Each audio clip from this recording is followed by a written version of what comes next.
Hello bachcho, let's read the question. In the question is asked, draw a schematic diagram for the experimental arrangement used by Davison and Germer to establish the wave nature of electrons. Wave nature of electrons.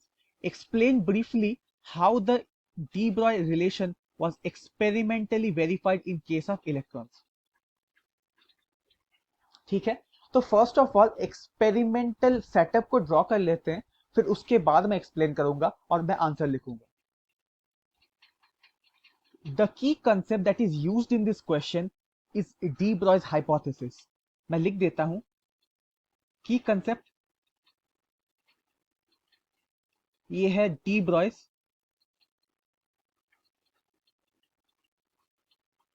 Hypothesis. De Broglie ने क्या बोला था? इन्होंने कहा था कि every matter in space और in known universe has a certain wave nature, और उन्होंने उनका वेवलेंथ दिया था for matter waves is equals to h by P, जहां p है, p is equals to momentum of the particle.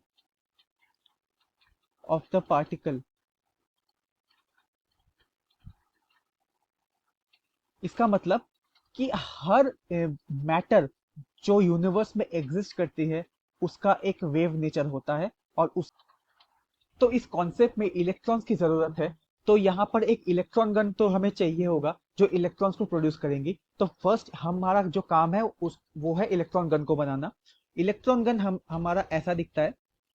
उसका एक फिलामेंट होता है और उसको एक हाई वोल्टेज टर्मिनल से कनेक्ट किया जाता है.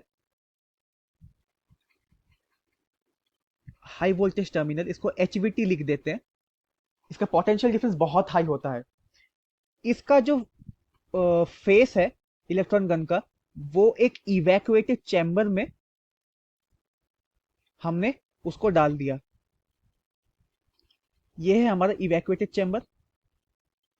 तो यहां से इलेक्ट्रॉन्स आएंगी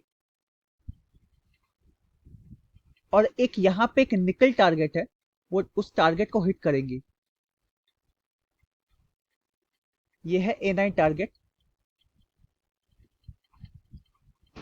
टारगेट को हिट करने की वजह से आपको एक डिफ्रैक्शन मिलेगा और इलेक्ट्रॉन्स इधर से आके इधर जाएंगी. तो यहां पर एक डिटेक्टर रखा होगा. डिटेक्टर, ये है डिटेक्टर जो कि मूव कर सकता है. It's a movable detector. ये है डिटेक्टर. और इस एंगल को डिटेक्टर के साथ डिटेक्टर जो एंगल बना रहा है फ्रॉम द इंसिडेंट इलेक्ट्रॉन्स, उसको मैं थीटा बोल देता हूं. और इस यहां पे मैं लिख देता हूं this is a evacuated chamber.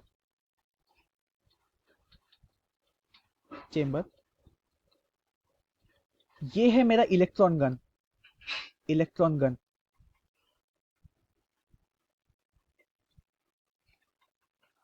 ठीक है, अब देखो. अब यहां पे डी ब्रॉय ने क्या बोला था? यहां डी ब्रॉय ने बोला था कि अगर मैं इलेक्ट्रॉन की डी ब्रॉय वेवलेंथ अगर जानना चाहूं तो मुझे इस फॉर्मूला का यूज करना है. Lambda is equal to h by root two M E. यहाँ ई है मास, ई है एनर्जी ऑफ द इलेक्ट्रॉन. तो यहाँ पे मैं लिख सकता हूँ h by root two M E V. V क्या है? Potential difference in which the electron is accelerated. मैं लिख देता हूं PD across which electron is accelerated.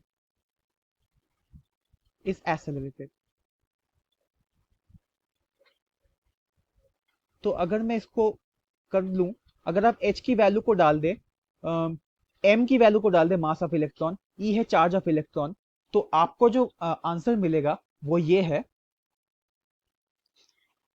ये आएगा आपका 12.24 divided by root of V, जहां वेर V इन बोल्ट अगर आप डालें तो आपको लैम्डा मिलेगा इन नैनोमीटर.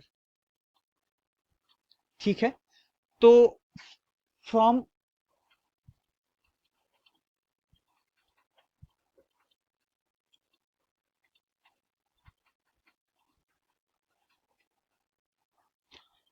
डेविसन जर्मन ने इस V को, जो हाई HVT का जो पोटेंशियल है, इसको 54 वोल्ट कंसीडर किया था। तो यहाँ पे लैम्डा कितनी आएगी? 12.24 रूट ऑफ 54। अगर आप इसको 1.66 एंगस्ट्रॉम। ये कहां से मिला? ये मिला हमें डी ब्रॉयज हाइपोथेसिस से। De Broglie's hypothesis. लेकिन फ्रॉम ब्रैग्स लॉ हमें पता है कि n lambda is equal to 2d sine of 90 minus theta by 2। ये एक एक्सपेरिमेंटल लॉ है जो विलियम ब्रैग ने दी थी फॉर एक्सरे डिफ्रैक्शन, और ये इलेक्ट्रॉन डिफ्रैक्शन पे भी काम करती है। तो इसको यहाँ पे यूज करके हम लैम्डा को निकालेंगे फॉर इलेक्ट्रॉन। डेविसन जर्मन ने ये देखा, जब उन्होंने डिटेक्टर को, मैं यहां लिख देता हूं, when Davisson and German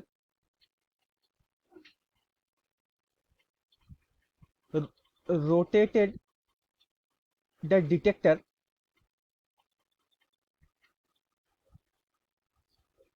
a, a high peak or signal was obtained at theta is equals to 50 degree. इसका मतलब कि फर्स्ट ऑर्डर मैक्सिमा वो angle theta equals to 50 degree पे बन रहा था। ये n इज इक्वल्स टू 1 के लिए थीटा इक्वल्स टू, अगर 50 डिग्री अगर मैं यहां से लिखूं, तो लैम्डा अगर मुझे मिलेगा 2d sine of 90 minus 50 by 2। ठीक है, 2d साइन ऑफ, ये है 90 माइनस 25, और ये होगा 2d साइन ऑफ 65 डिग्री। अब ये d क्या है? ये d है atomic spacing between layers of atoms. ये सॉलिड स्टेट में हम पढ़ते हैं कि जब अगर हम एक किसी भी क्रिस्टल को लें, तो वो जो एटम्स होती है क्रिस्टल की, वो, या मॉलिक्यूल्स आप बोल सकते हैं, वो एक शीट के फॉर्म में अपने को डिस्ट्रीब्यूट करती है, और वो अलग अलग शीट एक एक के ऊपर वो बैठी रहती है। तो दो शीट के बीच में जो डिस्टेंस है वो स्मॉल डी है। और ये स्मॉल डी निकल के लिए हमें पहले से पता है। ये निकल के लिए स्मॉल डी है 0.092 नैनोमीटर। नेक्स्ट पेज पे चलते हैं। तो अगर मैं इसको कैलकुलेट करूं, वो आएगा lambda is equals to 2d sine of 65 degree. ये है 2 इंटू 0.092 इंटू साइन ऑफ 65। अगर आप इस वैल्यू को पुट करें, ये नैनोमीटर में है ध्यान से, तो ये आएगा 0.165 नैनोमीटर।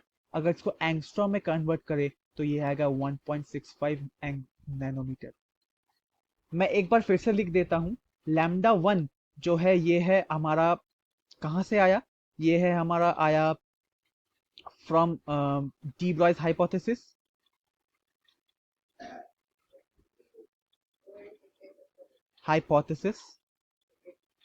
ये लैम्डा 1 कितना आया था? 1.66 नैनोमीटर। और लैम्डा 2 कितना आया? ये है, ये आया from Bragg's law. From experiment मैं लिख देता हूं, फ्रॉम एक्सपेरिमेंट, क्योंकि डेविसन जर्मन ने एक्सपेरिमेंट किया था इसका। ये आया 1.65। ये नैनोमीटर नहीं है, सॉरी, एक मिनट। ये है एंगस्ट्रॉम, ये भी है एंगस्ट्रॉम, ये भी है angstrom.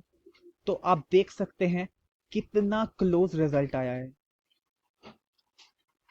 This is very close.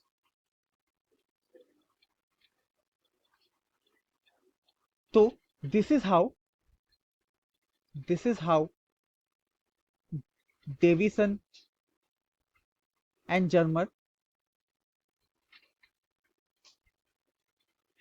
proved the authenticity of de Broglie's hypothesis.